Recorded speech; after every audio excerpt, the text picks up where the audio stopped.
ऐसा करियर में होता है, रिलेशनशिप में होता है, इनफैक्ट कहाँ नहीं होता है। हर जगह ही होता है। एक मिनट में लगता है लाइफ बहुत बढ़िया है, अगले मिनट में लगता है कि लाइफ बहुत ही बेकार है। एक मिनट में लगता है सबके साथ रहना है, अगले मिनट में अंदर से आता है सब गए भाड़ में, सब छोड़ छाड़ के मैं वहां चला जाऊंगा या चली जाऊंगी। ऐसा होता है नहीं होता है? एक मिनट में होता है ये करना है करना है करना है करना है, फिर जब करना शुरू करते हैं अरे ये तो बेकार है, इसमें कुछ नहीं है। जैसे होता नहीं है, शॉपिंग कर रहे हो, ऑनलाइन देख रहे हो, ये चीज चाहिए चाहिए चाहिए चाहिए, जब आ गई तो उसकी तरफ कुत्ता भी नहीं देख रहा, आप तो बस तो आपको समझना पड़ेगा कि इसका रीजन क्या है। आपने दो बातें करी, एक कि अभी आप सीए कर रहे हो और मान लेते हैं कि 5 साल बाद आपको रियलाइज होता है कि ये मेरे लिए नहीं है, तो क्या है आपके लिए? पेपर पे लिखो।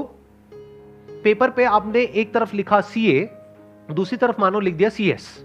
सीएस मुझे करना है, सीए नहीं करना है। That could be CS, CZ, CY, CX, whatever it is. तो अब उसके रीजंस देखो ना कि इसको छोड़ने का क्या रीजन है और ये करने का क्या रीजन है।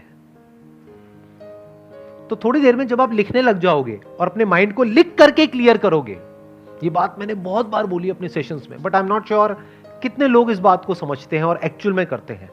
कभी भी कोई भी प्रॉब्लम हो, अपने माइंड में उसको सॉल्व करने की कोशिश मत करना, एंटैंगल्ड हो जाओगे बुरे तरीके से। स्पेशली अगर प्रॉब्लम बड़ी है तो, छोटी मोटी है तो माइंड में ही करनी पड़ेगी। जैसे बाइक चला रहे हो, स्कूटर चला रहे हो, व्हाटएवर, और एकदम से कोई सामने से आया तो उस वक्त पेपर पेन लेकर के नहीं बैठ जाओगे, क्या करूं, तब तक तो हो जाएगा जो होना है। उस वक्त तो इमीडिएट एक्ट करना पड़ेगा। बट ये जो बड़े डिसीजंस हैं, शादी का डिसीजन, डिवोर्स का डिसीजन, करियर चूज करने का डिसीजन, करियर को छोड़ने का डिसीजन, ये बहुत बड़े डिसीजंस हैं, छोटे नहीं है। तो इन डिसीजंस को माइंड में कभी सॉल्व करने की कोशिश मत करना। तो कैसे करना है? पेपर पेन लेकर के माइंड मैपिंग करना सीखो ना। कितने लोग आप में से माइंड मैपिंग करते हैं? सच बोलना, झूठ मत बोलना। सिर्फ 4-5 लोग, इतने लोगों में से। तो माइंड मैपिंग करना सीखो। माइंड मैप से क्या होता है, लाइफ में सेंटर में कुछ आता है जो बहुत इंपॉर्टेंट होता है, उसके अकॉर्डिंग माइंड मैप बनता है, तो लाइफ में आपको क्लैरिटी आती है।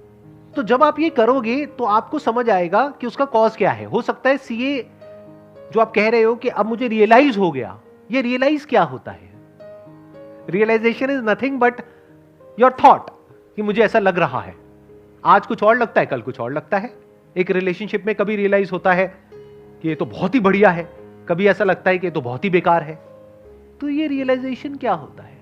तो इस रियलाइजेशन वर्ड को हटा दो कि मुझे रियलाइज हुआ, उसके कॉज को समझो। हो सकता है आपको कॉज मिले कि मैं इसलिए आगे कंटिन्यू नहीं करना चाहती क्योंकि मैं बोर हो गई हूं। हो सकता है कॉज मिले क्योंकि इसमें बहुत एफर्ट है। ध्यान से समझो इन माइंड की गेम्स को। ये माइंड की गेम्स है हमारी, जो माइंड गेम्स खेलता रहता है आपके साथ। तो पहले आपको कॉज को समझना है। हो सकता है कॉज मिला बोर्डम, तो दूसरी तरफ देखो ना पेपर पे क्या लिखा हुआ है, सीएस। बोर्डम तो वहां भी है, टक्कर का ही है। सही कह रहा हूं, गलत कह रहा हूं? या तो आपने लिखा होता दूसरी तरफ बंजी जंपिंग, मैं ये बंजी जंपिंग का वहां पे ऋषिकेश में जाऊंगी, वहां पे सेटअप करूंगी और खुद बंजी जंपिंग करूंगी डेली और लोगों को भी करवाऊंगी। तब लगा कि हाँ कुछ डिफरेंस है। एक तरफ सीए लिखा हुआ है, एक तरफ सीएस लिखा हुआ है, टक्कर के हैं दोनों।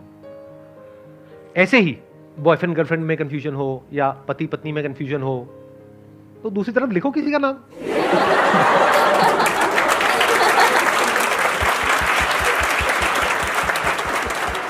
फिर थोड़ी देर में आपको पता है क्या रियलाइजेशन आएगा। Realisation, the real realisation. ये भी खच्चर, वो भी खच्चर, क्या फर्क पड़ता है? और मैं भी खच्चर, तो क्या फर्क पड़ता है? इस मंत्र को पकड़ना सीखो, लाइफ में बहुत काम आएगा। जहां पे आपको कुछ लॉन्ग टर्म तक सस्टेन करना है। शॉर्ट टर्म में मंत्र काम नहीं आएगा, वैसे शॉर्ट टर्म में भी आ जाएगा काफी केसेस में, बट लॉन्ग टर्म में मंत्र बहुत काम आता है।